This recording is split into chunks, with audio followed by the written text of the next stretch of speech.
Maidore yuto magnam midendo ni blue economy madongore gi wegi mag yange nyasi machiwo tiegruok ne rowere kaunti ma Mombasa kama yang ni thoth rowere poko fwenyo thuolo mag tije ma ginyalo timo mar dongore gi wegi. Jokanyo jiwo jogo modak kod ng'ol mondo miwuog oko mar rango chenro manyalo jologi ka ginyalo yudo dongruoge dongore e weche mag ohala kaachiel kod thuolo mag tije moketnegi tenge kaka jogo modak kod ng'ol.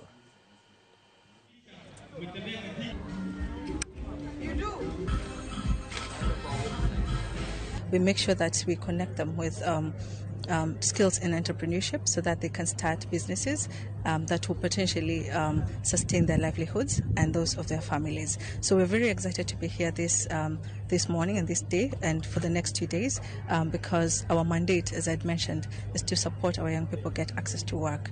And looking at the program objectives, we have a lot of business towards supporting women, also very inclusive in terms of how do we support persons with disability get access to opportunities, and also the displaced persons and displaced communities. How do we support them to get access to work and also just them starting and running businesses successfully? Because shida kubwa ambazo tunazo either za ukora, zile za wizi, madawa, ni kwa sababu vijana wametupoteza matumaini.